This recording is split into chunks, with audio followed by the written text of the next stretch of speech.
welcome everyone again to another episode of Disruption Drive and our first episode of the year 2026. We're kicking off the new year with a great goal to reduce traffic congestion, save lives. Now, Argus AI, my first guest for the year, helps monitor and track traffic incidents in under 10 seconds, helping drivers reroute before they get affected. I'm joined by the CEO and founder, who is an expert on supply chain and transportation and has worked at Amazon before this, and currently now is solving the very real problem of avoiding traffic congestion. So, Robert Putt, welcome to the show, and thank you for being our first guest for 2026. A very happy new year to you. Yeah, Happy New Year. Excited to be on and talk about what we're doing, and thanks for your time. Thank you, Robert. I want to first sort of set the stage on what traffic detection looks like today. And you say Argus achieves, through computer vision, of course, sub 10-second latency, essentially to detect traffic incidents.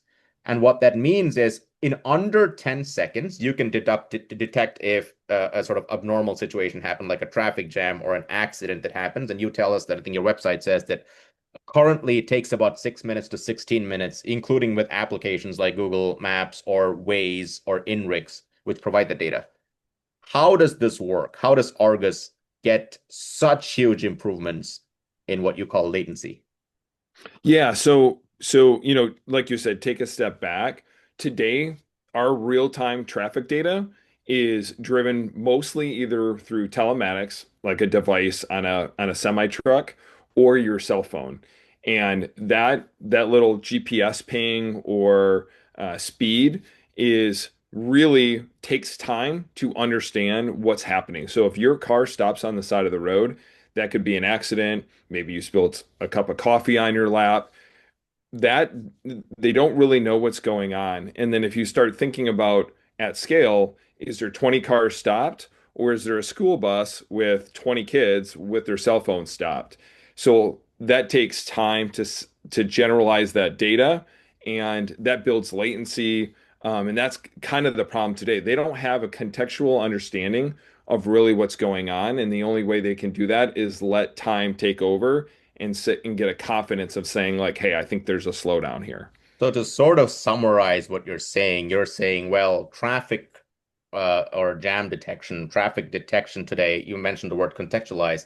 So you don't know what's going on with traffic. You don't know how many cars are affected, and you don't know, therefore, what it's going to take to move the traffic jam. With Argus, hopefully you could solve that. And I want to, for the folks on watching on video, I actually do want to share, Robert was kind enough to send me a video, as many startups do. Those of you listening to us on the podcast, we're going to describe what we see today, and it's actually relatively simple, beautiful startup. But I want Robert, let's talk about what you have here. You have on the left, you have is a basically a video camera of a classic highway.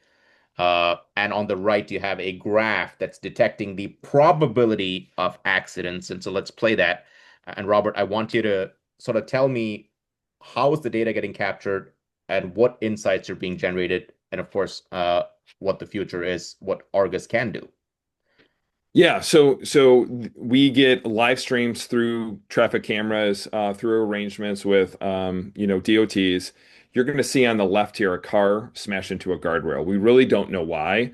What it was at night. Did they fall asleep? Did they, were they intoxicated? We just don't know. But immediately that graph spikes because of that car stopping and slowing down, and that's an anomaly to the cars moving. You're going to see the graph starting to spike even further because that second car who's adjoining them and slowing down because of that crash spikes the graph even more. So instantly we start sending out notifications that, hey, there's an incident, and there's a lot of different ways and departments and groups that we can send this to and through our API. So that's essentially how it works through a computer vision model trained over hundreds of thousands of hours of accident detection footage. Amazing.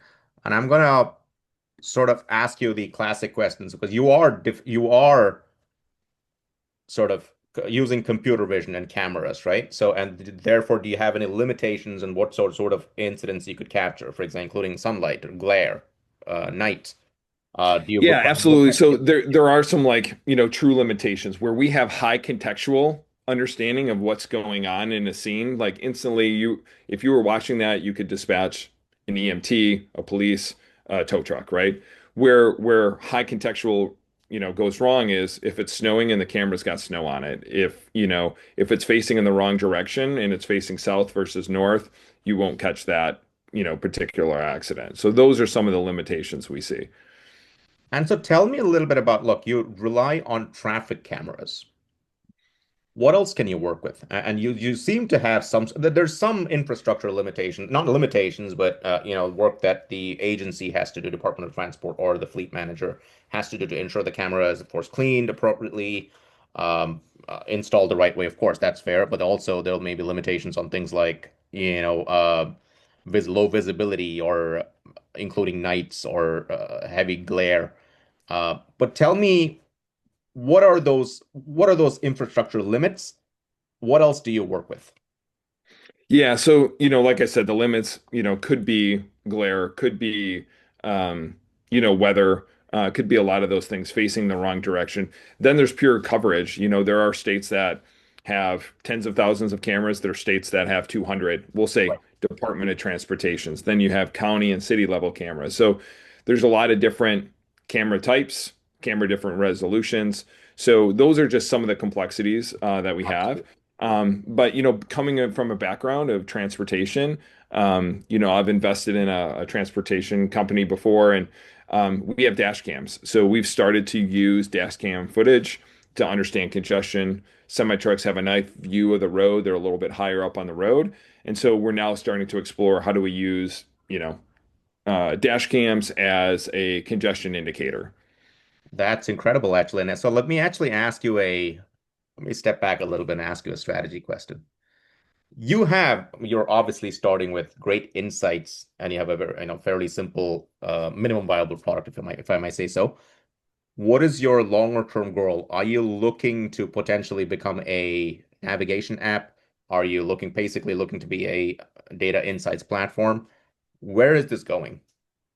Yeah, so actually we are becoming a navigation app, and not only for any other reason than there's two real reasons is like velocity of sales, right? So like we're a startup, penetration to the transportation industry through an app. Drivers need navigation. That's a real quick, move to revenue. I think the other part is a truck driver also provides intelligence in terms of telematics. We get GPS, we get potentially dash cam. We're getting a lot more intelligence. I think long term, from a strategy question, we really want to focus on the infrastructure and the piping of traffic data. We see the explosion in autonomous vehicles needing an intense amount of real-time data, and the stuff that we're seeing today is just extraordinarily stale. So we want to go towards infrastructure, and yes, we'll have an app with some telematics, but yeah, it's an infrastructure play long term. And I do, you do have two products effectively at this point, and I know very much a startup, and you have a fleet alerting app, and you also have a navigation app. It looks like the navigation app is doing well as well. But how are you going to market very broadly? At this point, are you primarily working with DOT agencies, or are you also starting to go direct to driver? Yeah, so we have two products. We have an API. So if you're a navigation company or you're a fleet that has your own navigation that wants real-time navigation, best companies are like your Last Mile, your DoorDashes, your Delivery, your Domino's, those type that need real-time, incident data where time is lots of money. Number two is we have a navigation app, and we're going straight to the fleets and truck drivers to help them navigate. Congestion much better. The other thing around fleets that we've identified is they love the safety component. So when they know there's congestion 2 miles up, we've been talking to a couple really large fleets. They love a notification that, hey, you should start slowing down. There's congestion 2 miles ahead. They just want safety notifications of Right. congestion that is real time. So there's a safety component to fleets as well. So those are the two things, API and an app. And I want to press you a little bit on some terminology that you call out very often, which is and when we've talked, you've mentioned that, you've you want to normalize Department of Transport data. And what basically that means is you want to make them similar structure and shape. because I'm assuming departments of transport across various cities and counties have very different ways they've structured their data. So you call this the concept of universal traffic ontology. How does it necessarily help you? Yeah, so the best way to think about this is language, right? So if you build, we'll talk TomToms here, DOTs, everyone's got their different language. And so if I'm building an algorithm to help my fleet navigate congestion, I want to avoid certain streets, I want to avoid, residential streets on my fleet. Trying to understand 50 different data schemas is extraordinarily hard. So the OpenStreetMap community would say, hey, we just need to like all find a common language, right? And we want to come in with the change in technology of language models, we don't want to force standardization. We want to encourage translation. And so we're working on building a translation layer such that maybe like a hyper connection layer where you can bring in TomTom's data, you can bring in California 511, and it all comes and it talks the same language to your algorithm. Amazing. And that will allow you, of course, to develop much richer insights, including helping, I'm assuming, reduce the latency or increase the speed at which traffic detection can be done in the long run. Yeah, Therefore, yeah. So you've if you got start it. thinking about all these really large incumbent companies that have like very siloed data, it's very structured. It's like, hey, to convert from my data set from a Google Maps data set to something else, I've already talked to data science enterprise companies. They're like, that is so much work to make this shift. And I believe in the future, it's going to be less silos, greater partnership, more democratization of data, but it requires an ontology layer where we're all being able to translate everyone else's data sets and algorithms. What does ontology mean? Uh, Ontology is like, the root, I think like the root, Is that an Amazon word or I'm just saying? it's actually, I think is Latin, like Latin for language. I'd have to look back to it, Fair enough. but That was not, I just threw that in just in case someone was wondering. yeah, yeah. And so, if you look, this is what Plantier is doing with defense data, right? Where you have different departments with different data silos, different schemas, they may mean different things. And so, ontology is a language. And so we're speaking a common language, but we're not having to force your data set to convert to my data set. We're not going through that data engineering project. We're basically saying send over, we'll translate, and then we're able to use the information. That's very fair. So a universal common language, let me say. Yeah, yeah. Let me go back. Let me go back. Let me drill you on since this is definitely a future of mobility podcast. I have to ask you on the big disruptions that are coming. Now, autonomous vehicles, we're going to start seeing an explosion of that data, commercial fleet cams, dash cams, Yeah, yeah. autonomous vehicles. And you've already mentioned you're starting to ingest some of that video camera information, potentially LiDAR as well, and radar. Um, how's that helping you? And what's your grand vision as you scale this company, as data just essentially becomes um, everywhere? Yeah, yeah. I would love to say like Waymo and I have like, a computer vision image like partnership. We haven't nailed that one down yet. But what I would say is there's going to be an explosion of AV cars, and I'm like trying to tell like my friends and my family members who don't understand what I do, like you have no idea how quickly this is going to happen. They're so much safer.